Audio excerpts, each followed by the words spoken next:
Welcome back to Kill Rock Radio here on KillRockRadio.com. My name is Rocky. I am back up in this motherfucker looking to hang out and have a little conversation with y'all about some of the wild shit going on in the world of hard rock and heavy metal. So we got several things to talk about on this episode of Kill Rock Radio. First off, Linkin Park, one of the iconic bands of the nu metal movement. Linkin Park is back. They're doing a reunion tour. Of course, their original singer, Chester Bennington, did kill himself, making a true reunion very difficult. What did they do? We'll talk about it here in a second. Also, Corey Taylor's wife, Corey Taylor of Slipknot, his wife has gone scorched earth on somebody from another band who was trying to fuck her man. So we'll talk about that a little bit. So first, we're going to go ahead and talk about really huge news, which is that Linkin Park, one of the iconic bands to come out of that early 2000s nu metal movement, they're back, kinda. So this all started when the band put up one of those cryptic countdowns on their website and all their socials and all that shit. When it did come down to zero, the band, they came out and they announced that they were in fact going to hit the road. And you might say, how do you do that? Your original singer, Chester Bennington, killed himself in 2017, but the band said that they in fact do have a new singer. And that new singer is Emily Armstrong. You may know her as the lead singer of the band Dead Sarah. A bit of a one-hit wonder. They had a hit song years ago. It was called The Weatherman. They had a lot of momentum, but it just never really became shit. So when the band made this announcement, they did a live stream with several live performances of her doing Linkin Park classics, as well as debuting their new single entitled The Emptiness Machine. This is a story that has mainly developed online. As the band did their live stream and all that stuff, everything I was seeing in terms of response were people were feeling that it was a little bit shaky at first, didn't know if it was nerves, rust, whatever. But everyone that I was seeing was pretty much agreeing that it got pretty tight by the end and that it sounded good. And in terms of the single, a lot of people felt like, it's fine. It's not great. It's fine. Really, the whole point is you want to see these songs played live. Emily Armstrong, who has fronted a band, she's written a hit song and shit like that. So everybody really had a lot of hope for the future of this new look Linkin Park. Also, Colin Britton was announced as the band's new drummer. So not only a new singer, but a new drummer for Linkin Park. So everything was looking good. And then as you go from Thursday into Friday, the shit kind of started to hit the fan, because what happened was that people were starting to circulate online, on Reddit, on X. They were starting to circulate a story about Cedric Bixler-Zavala from the Mars Volta. His wife was one of the victims of Danny Masterson. Y'all might know him from the 70s show Hyde. Turns out the motherfucker was a big-time rapist. And he was also big time in the Church of Scientology. His whole family had come up in that shit. So he was highly regarded, and the church seemed to really go out of their way to try to protect him. And Cedric specifically called out Emily Armstrong of Dead Sarah, now new lead singer for Linkin Park, about her ties to Scientology. And the fact that she showed up and supported Danny Masterson when he was on trial, a trial he would eventually be found guilty of multiple rapes. Cedric Bixler-Zavala had put up a post on Instagram in 2023, and this is directed at the band Dead Sarah. He says, and I quote, "I'm surprised none of you wrote a letter on Danny Masterson's behalf, since your corny ass singer showed up to support him in the prelims. Remember Emily? Remember how your fellow Scientologist goon squad surrounded one of the Jane Does when she was trying to leave the elevators? The court sheriffs had to escort her away from your awful cult. Remember when we did the purification rundown, Emily? Referring to Emily Armstrong. Were you directed to safe point me because of what my wife knew? Why can't you shut your mouth during a detox program where people are going through some rough shit, but your corny ass is singing like an unsupervised child? Is it 'cause you're a born Scientologist that gets a pass? How do you reconcile the homophobia in the teachings of LRH's, referring to L. Ron Hubbard, the founder of Scientology, in the teachings of L. Ron Hubbard's book Dianetics? Do your fans know about your friend Danny Masterson, your rapist friend? So that's been getting passed around and passed around and passed around. And a lot of the fans have started to really, really shit on this new hire. I did get some comments from the people. So let's go through that. And, these are some of the issues that the fans are having. First, my homie Sawgon says, another reason Linkin Park fans are taking issue with this is that we loved Chester and hated what he went through when he was a child. Imagine letting someone who is essentially a rape apologist and against mental health treatments into your band after Chester being the face of it. For those that do not know, Chester was a rape victim when he was a kid. He's been struggling with it since childhood, and we all know how it ended. Absolute scumbag she is, and the band for letting this hire happen. That is the fucked up juxtaposition that is really pissing off a lot of the fans, which is that Chester Bennington was, very open about his mental health challenges. Chester Bennington was very open about what happened to him when he was a kid. Scientologists do not believe in treating mental illness. They don't believe in taking like fucking any pills that would help you if you're, say you've got anxiety or you're depressed or whatever. They have other answers for that don't involve medicine or anything like that. So you're bringing on someone to sing Chester Bennington songs who doesn't believe any of that shit.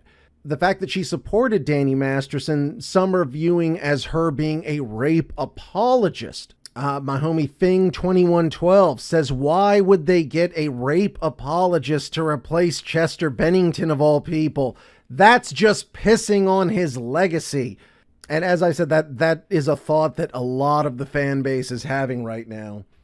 Next, my homie Premature Eulogy says they had 7 years to plan their comeback and find a replacement for Chester. 7 years only to go with a rape apologist, Scientologist who doesn't believe in the treatment of mental illness, to replace the singer who struggled with mental health. Such an unbelievably awful decision. So the way Cedric Bixler Zavala, I think the way he met Emily was actually at a Scientologist event. I know there's a photo going around of them both together at a Scientology event. And as I just referenced in that quote from him, he feels that the victims of Danny Masterson were harassed by the Church of Scientology and the people that were out there, Emily being one of those people. So that's going on like white hot all through fucking Friday. By the end of the night, Emily Armstrong, who had never commented on this shit, it's been widely reported out there that she's a Scientologist and all that shit. This Danny Masterson thing, it only just caught fire now because obviously she's somebody who is now fronting one of the bigger bands in the world. So she put out an Instagram post saying, and I quote, "Hi, I'm Emily. I'm new to so many of you, and I wanted to clear the air about something that happened a while back. Several years ago, I was asked to support someone I considered a friend at a court appearance and went to one early hearing as an observer. Soon after, I realized I shouldn't have. I always try to see the good in people, and I misjudged him. I have never spoken with him since. Unimaginable details emerged, and he was later found guilty. To say it as clearly as possible, I do not condone abuse or violence against women, and I empathize with the victims of these crimes. From reading this statement, the first thing that jumps out at me is her saying, I was asked to support someone. So who asked her? I'm assuming the Church of Scientology. She doesn't actually acknowledge the Scientology angle. Now, several people had pointed out, overnight, Emily Armstrong's Wikipedia was heavily edited to scrub all references to Scientology. So I don't know if Emily's trying to be like a low-key Scientologist. Can you be a low-key Scientologist? I mean, I would think any religion that you would like hide and be embarrassed of, they probably wouldn't be happy with that, I wouldn't think. But I haven't heard anything about Emily Armstrong leaving the church.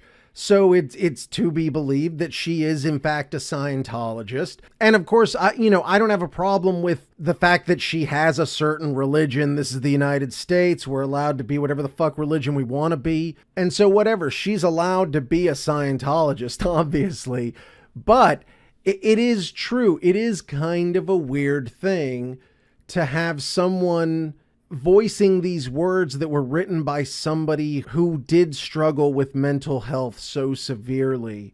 Emily Armstrong would have had no connection to this band at any other point. She was probably just a fan, like a lot of people. So I'm sure on some level she can relate to these songs, but as a lifelong Scientologist, can you truly speak to these songs? Or is it just, are we overthinking it? Is it as simple as saying, well, it's fucking cover songs, dude, whatever the fuck. I mean, of course, the bottom line is this isn't going to stop the tour. They're not just going to up and fire her. I mean, it would be fucking crazy if they did, because apparently they've been working on all this shit for a long time. This is not just like some announcement that like, hey, this is some shit we're gonna be doing.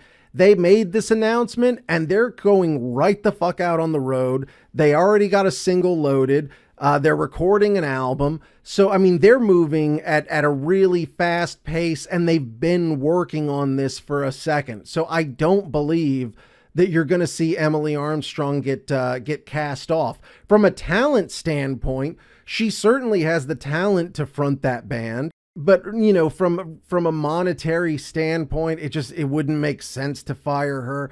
And I mean, this is obviously a business move. You're putting together this big tour to make some fucking money off the music that you all played a part in, certainly. And I mean, I would think the bulk of the people that are going to go to this show, because this show is going to be playing arenas and it's going to be selling those motherfuckers out regardless of what's going on.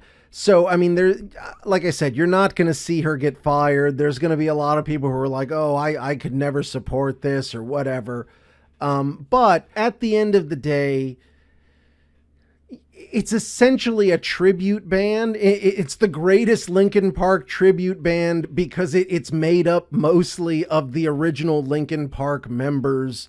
You can hear Mike Shinoda come out and do his fucking half-ass mediocre raps. I mean, she has acknowledged the Danny Masterson thing. She's made it clear how she feels about it. So really all that's left then is like, well, she's Scientologist and they don't believe in treating mental illness.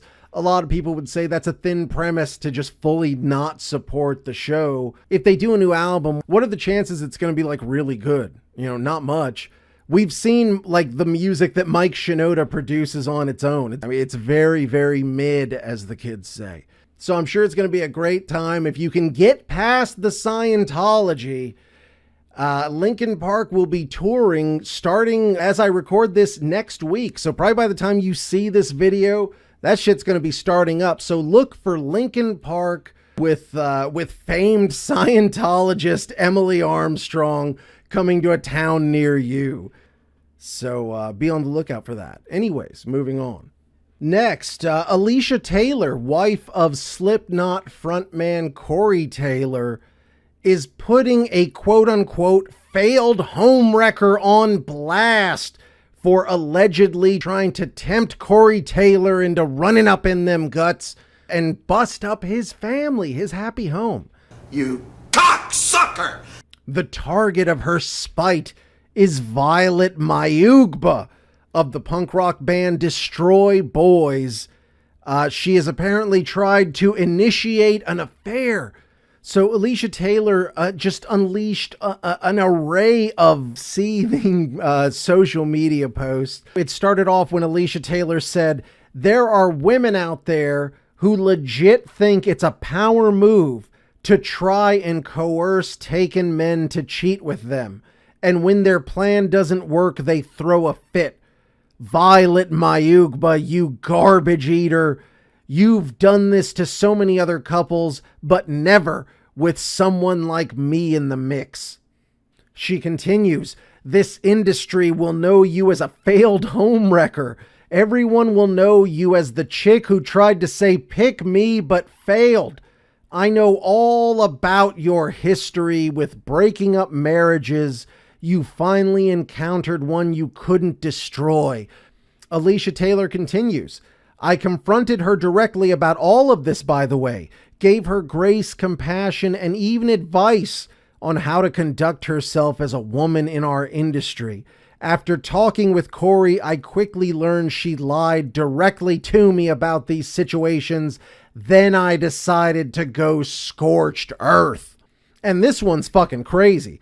She says she also tried to butter up my kids. The youngest one, she put her phone number in their iPad without permission from us parents. What the absolute fuck? I was ready to sublet you, put you in the camel clutch, and fuck your stinking shitty ass with the beer bottle. She hadn't even met the little one for more than a day, and she did this when no one was around. Fucking rage. You're entering a world of pain, Walter. Metal chicks, I will tell you, if you're fucking around with a metal chick's dude, man, I've seen a lot of chick fights. I have never seen more brutal shit than when a metal chick has been wronged. Metal chicks square up and throw punches like a dude. They'll slam your fucking head into the ground. They'll stomp the shit out of you. Like, a metal chick is like the most intense, most passionate, most supportive motherfucker. But if you cross her, all your shit is gonna be destroyed. She's burning the house down. She's gonna stab you in the gut. Like, she's gonna do whatever the fuck she can, because metal chicks are not to be fucked with. And this chick, Violet, she's fucking around. She's fucking around in the danger zone, because now not only are you targeting this woman's man, you're fucking with her kids, dude. Alicia Taylor continues. Anyway, she hid behind her rich mommy and daddy and had them send a C&D, a cease and desist, to try and shut me up about it because she doesn't want this getting out. I guess that she's some sort of apparent homewrecker. Alicia Taylor continues, and Violet, I'm sure you're reading this. The info I've withheld about you so far is a gift.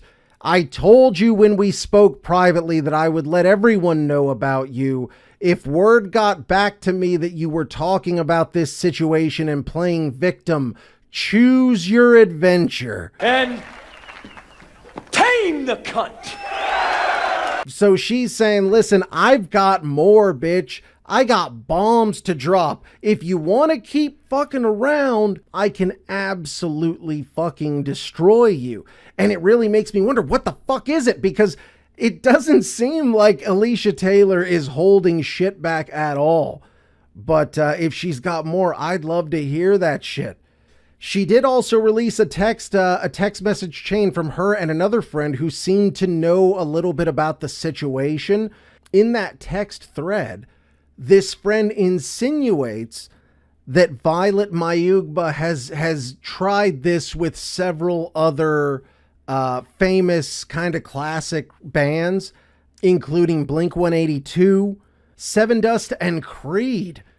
Now, the reality is this. All those dudes are in their fucking late 40s, early 50s, and there's just not a lot of guys at that age that are going to turn down 20-something-year-old pussy. That's just how it is. Fucking Chris Rock, he had the best line ever where he says, you know, pussy be chasing me and I can't run that fast. That's how every guy is when it comes to chicks. Like, really, if you're going to stay faithful, the best thing you can do is like not put yourself in situations, because once your fucking evil dick shit takes over, it's very difficult. And if you got a young woman, she's, you know, giving you the fucking cutie eye and stuff like that. Me so horny. Me so horny. Oof. Tough shit to say no to. So it's possible, if you could imagine Scott Stapp, who famously got involved in threesomes with Kid Rock. He's obviously down to clown. Look at my hard dick, isn't it right? Alicia does say any wives/girlfriends in the Blink, 7D, or Creed camps want to talk. So apparently she's got some tea on this motherfucker. If you are Violet Mayugba, you better back the fuck up. Because at this point, you are more famous for being a homewrecker than you are for being a musician. Maybe this is the thing that will get her to confront, like, why am I doing this? Why am I essentially out here being a fucking groupie? Imagine being a groupie for Creed. That's fucked all the way up. You're not interested in sex? It would be best if you went ahead and just started like fucking regular dudes that are not in relationships. I was just sitting in my office back there thinking about tongue kissing you all night long. That have not been in classic 90s and 2000s rock bands. Just let it chill for a second. There's going to be lots of cocks in your future. No need to get caught up in unnecessary drama, I would say. Like, maybe you could find some other thrill to get out of it. Maybe like fuck a dude by a dumpster. Maybe blow a guy on a golf cart, like while it's driving in the middle of the day, like through fucking hole 18. That's a way to like get your kicks in a fun way. Choose a popular running trail and just take one step to the left. Start fucking right there. Force people to like jog by your beast with two backs. There are other ways to get your kicks with other single people that don't involve having to break up families, because there's children involved, girl. Think about it. Anyways, moving on. So, the Linkin Park thing, we had talked about that. That was the biggest thing going on until Dirty Dick Dave Grohl. I said I like women! Women! I said women! Who has been busted because he knocked up one of these women on the road, and now he has a daughter from one of those women. So the bottom line of this story is Dave Grohl is a guy who's been married for over 20 years. He has 3 gorgeous daughters, Violet, who's 18, Harper, who's 15, and Ophelia, who's 10 years old. And unfortunately, Dave has thrown his entire fucking world into upheaval. He was out on the road, he was fucking the groupies, he knocked one up, and he has had to come out and admit that shit publicly. He put out an Instagram post that says, "I've recently become the father of a new baby daughter born outside of my marriage. I plan to be a loving and supportive parent to her. I love my wife and my children, and I am doing everything I can to regain their trust and earn their forgiveness. We're grateful for your consideration toward all the children involved as we move forward." What's been so interesting to me is the reaction to this, because Dave Grohl is one of those guys where he had gotten the moniker of being the nicest guy in rock, because everybody would tell you about what a great guy Dave Grohl is, what a nice guy. He's like everyone's uncle, everyone's dad. He kind of looks like a weird fucked up old teddy bear or something like that. Everybody loved Dave Grohl. But here's the thing. In today's world, they call it stan culture, but really it's more like super fans, and that culture has gotten so fucking out of control on the internet. Like, I don't like Taylor Swift's music, it's not my style, but you can't make a statement like that to a Swiftie because, oh, you rotten motherfucker, Taylor does this, and what about Taylor, her political and her charity? I don't give a fuck. Because if you're somebody that does not live with your head up your ass, then you know that human beings are fallible. Every one of us has some spot where we are just all fucked up, a spot where we cannot figure shit out. Nobody is perfect, and in today's stan culture, we lift these celebrities up and we mold them into these deities and we follow them. And when they inevitably fuck up, everybody's crushed. Dave Grohl, in this case, the character we tried to build him into is that he was this perfect guy who always had the right answer, and he's just a dude. And you know, if you're somebody like me who's old enough to have sort of seen Dave Grohl throughout his career, you know, starting with Nirvana through to the Foo Fighters and all the way through to today, this is kind of his blind spot. He's not good with women. Well, maybe he's too good with women, but like, I know he was, for a while he was fucking with, I believe her name is Louise Post from Veruca Salt, big band in the 90s. She says that Dave Grohl drove her about fucking insane, like legitimately into mental health issues. He had another marriage that fell apart with this woman, Jordan Bloom, her name. Luckily, she never changed that shit to Grohl, apparently. But he was married to her for 21 years, which is a hell of a run for a marriage. But you know, the shittiest thing about this is the kids involved. If you look at it, Violet, Harper, and Ophelia, Dave Grohl has been incredibly close, incredibly open about his love for his daughters. Of course you love your daughters. Violet, it was starting to get into music a little bit, and how can they forgive him? It's gonna be such a long road. Dave has made his life so fucking difficult. Because there's really, in a lot of ways, there's just, this will never be okay. The world that Dave Grohl was living in a year ago, you'll never be there again. Because a woman can forgive you, but she will never, ever, ever forget that shit happened. And for Violet, Harper, and Ophelia, I'm sure they feel a lot of betrayal, and it's going to affect their relationships going forward. Dave Grohl really just fucked his whole family up, and people would say, why? Why would you do this? Why would you not think of your wife and your kids? I use a phrase, evil dick, which is coined from a Body Count jam, Ice-T's band Body Count. They have a song called Evil Dick.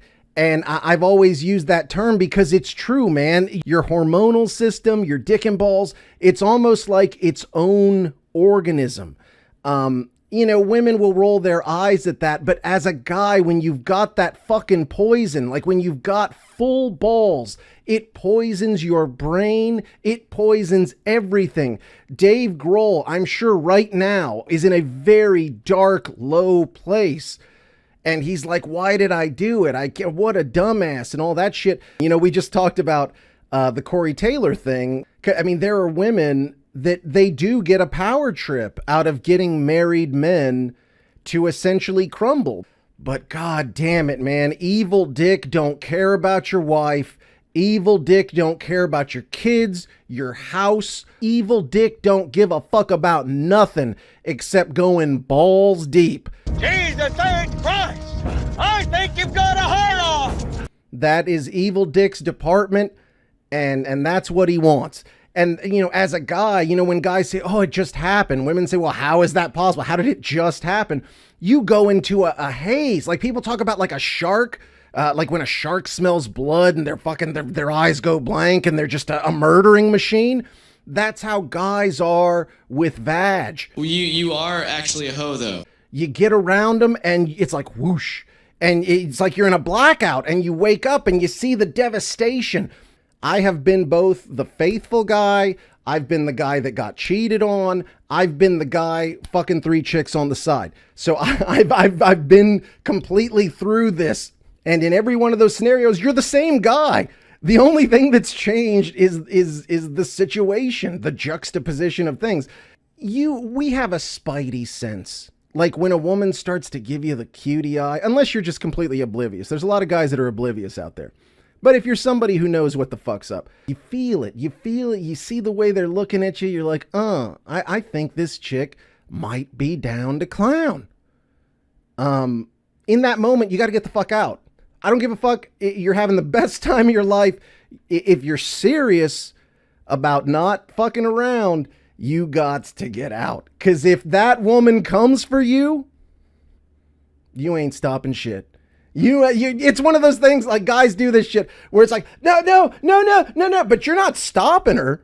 It really is an insurmountable situation. You have to think about yourself. If you're Dave Grohl, you're going from town to town, and every major city you go to, the hottest chicks in that city, not younger women because they don't give a fuck about Foo Fighters, but like women in their like late 20s, early 30s, the hottest ones of those that town has, they will be there. And if you're Dave Grohl and you're 55 fucking years old and a hot 27-year-old rolls up on you and starts grabbing on your deal, kissing you on the neck, bro, it's over. You ain't stopping a damn thing. I'm not saying it's right, it's wrong, whatever. It just is. So for people who want to like try to cancel Dave Grohl or say he's a piece of shit, he's no different than he was at any point. Dave Grohl has always had trouble dealing with women. And that's the point. Stop building motherfuckers up like they're perfect, and you won't be let down when it turns out that they're just people. In terms of the other woman, there's all kinds of speculation, you know, with the way that Dave Grohl made this statement as openly as he made it. It has the markings, and this is just my speculation 100%. It's got the looks of somebody who was essentially gonna blackmail Dave Grohl. Hey, give me money or I'm gonna let everybody know and blow up your whole persona. So Dave Grohl, rather than playing into this, you say, you know what, fuck it. I'm gonna just, I'm gonna tell on myself essentially and we'll roll with it. Now, Dave Grohl has already hired a divorce attorney. It's not looking good. If this woman leaves him, ooh, you want to talk about a payday. See? That's what you get for fucking with me. It's been a long time since we've seen one of these rock stars marry a chick, divorce, and have to give up all his shit. Last time I can remember is when Paul McCartney had to give up all that money to that one-leg motherfucker. She took him for a ride. But yeah, since that, I can't think of the last like huge, oh shit, music divorce. If Jordan Bloom wants to divorce Dave Grohl, I don't know if they have any sort of prenup or anything like that, but god damn, after 21 years, 3 children, and he cheated, oof, somebody about to get paid. Dave Grohl, it's fucked up. It's wrong. I'm not trying to give this guy any pass whatsoever, but I understand where it went wrong. I can only imagine if you're at that, what if this chick like paid for the meet and greet? You can't throw her the fuck out. She's there. Oh, well, let's take a picture. Maybe you're having a drink. You smoke a joint. You're feeling good. Yeah, 26-year-old wearing her hottest gear and she's all up on you. I loved you my whole life. Let me blow you. What I propose, it's a thing. I believe Vince McMahon has this. It's a thing to pump your dick up. It's like a button and they install it in your taint and you pump like, the old school Reebok pumps, you pump and pump. And when I'm pumping on my balls, when you pump and pump and it inflates your cock up and you just have this forever boner. That's probably why Vince McMahon got into the trouble he got into. But what if you put the opposite? It's like a kill switch. A dick kill switch. I guarantee you, because every guy that's been in this situation, when the term is post-nut clarity. Once you have gotten what you wanted, you look around You see the carnage and you say, oh my God, what have I done? Every guy's in that situation. You don't see what's happening until the poison is out of your system. And you don't always have time to run off and jack it. So what if you installed this button in your taint where when these fucking chicks are getting all up on you and you're thinking that like, oh man, it's about to go wrong for me. You reach down to your taint, you go hit that emergency evacuation button, and you just stare at her gorgeous tits while you just drop a big, buttery, juicy load right in your pants. And when you get over that, you're going to look up and you're going to be like, huh? You're not even going to realize how did I get here? And you're going to just walk off into the evening, and the woman's going to be looking at you confused. But you'll still have all your money. You'll still have your wife and your kids. This is obviously a developing story. You know, I hope it works out in the best possible way. If you're Dave, I mean, you're going to keep touring. You may be a single guy. Next year might be the summer of Dave Grohl's dick, because imagine now you're going to be traveling the country, and when all those, the hottest girls of that town come out, oh, and you're just making titties clap left, right, slapping dicks on shoulders, doing the whole fucking deal. But if by any chance you're able to keep your marriage together, I would say going forward, what you need to do, a lot of bands have something called a trim coordinator, which is to say they're the ones who go through the crowd and gather up all these hottest girls and bring them back so that they can fuck the band and the roadies and shit. What you do is you have the anti-trim coordinator, and you bring somebody in, maybe like an old lady or something like that, and she just follows you around. And every time one of these hoes comes up and starts, grinding on your leg and shit, you get the fuck out of here, you old nasty bitch. Your boner goes down and you're like, thank you, Helga. You've saved me so much money. You pay her like 50 grand a year. Be generous. 50 grand to just follow me around and make sure I don't put my dick where it's not supposed to go. So we will keep you up to date on this story as it continues to develop. So anyways, moving on. So next, we're going to go ahead and get into your user comments, info@killrockradio.com, or just get up in our DMs and we will try to respond to your shit. So let's go ahead and get into it. First off, my boy Patriot1012 says, what? Motherfucker, you a dick-sucking liberal. Fuck this YouTuber. I don't know what to say to that. What's funny, I actually have grown to kind of love this. When like my notifications go off and I'll see several comments pop up on my phone, like I'll be out having like dinner with a lady or something, I fucking pick up my thing. It's like, motherfucker, you a dick sucking liberal, fuck you, and all this shit. I think it's pretty funny. Thank you, Patriot. Thank you for your patronage. And that's patronage spelled with a P and an 8, just like your fucking name. That's pretty clever. You gotta admit.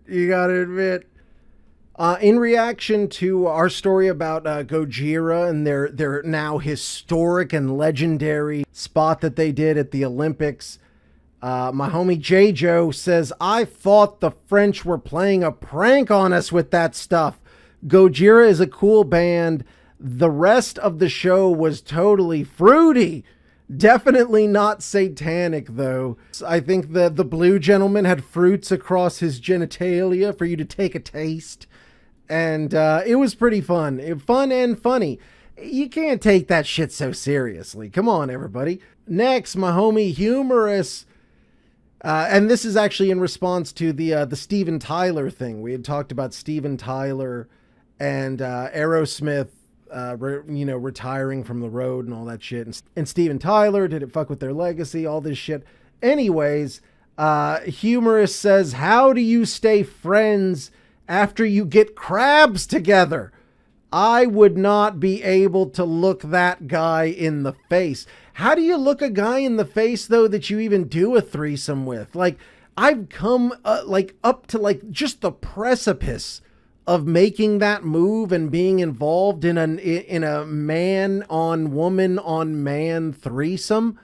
But it's like, dude, I can't ever be friends with you again. And I'm like, man, you are really out there, Father Johnson. Yeah, much less. If you got the crabs, that would just be the icing on the cake, if you will. There's already the weird thing about you saw each other fucking. Now we all have this STD together.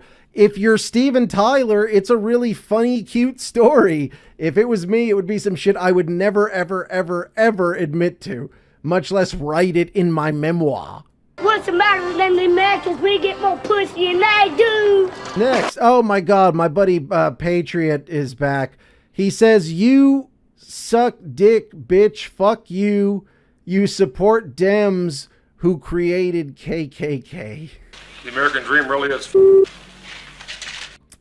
Okay, thanks. I don't know what the fuck to say to that.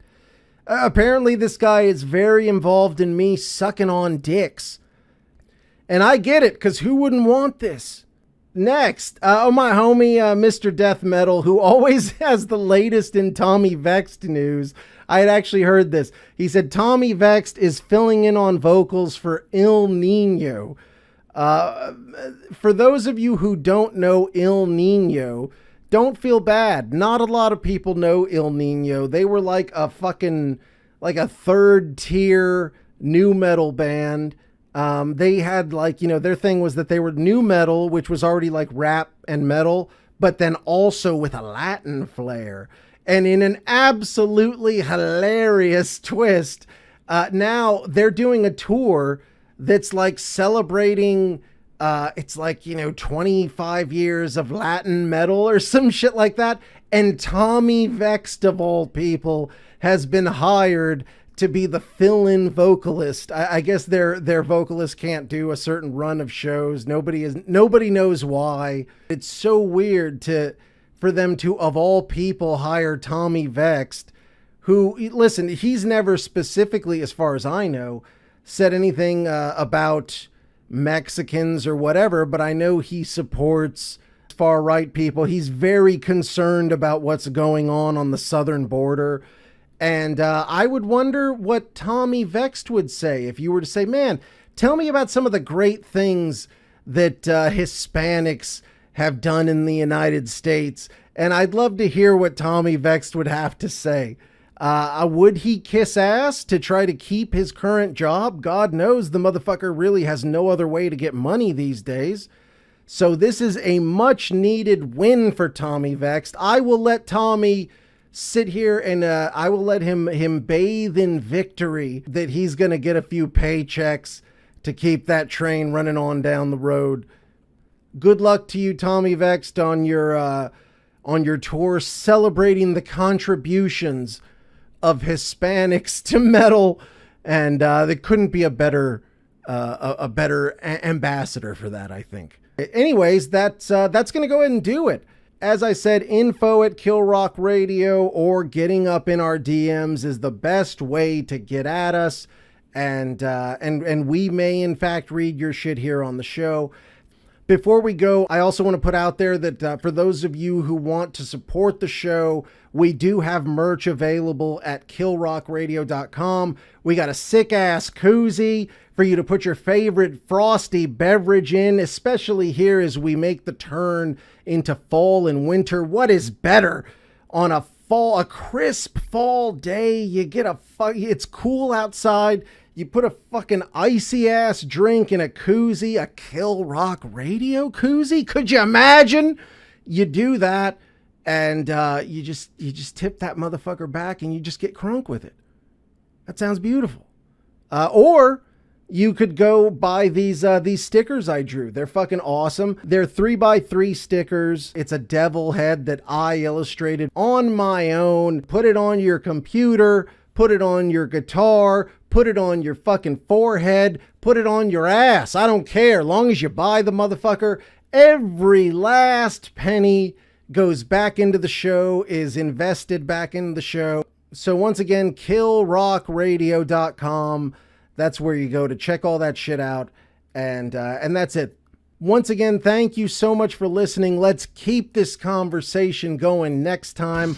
Till then, I will talk to you crazy motherfuckers later. Peace.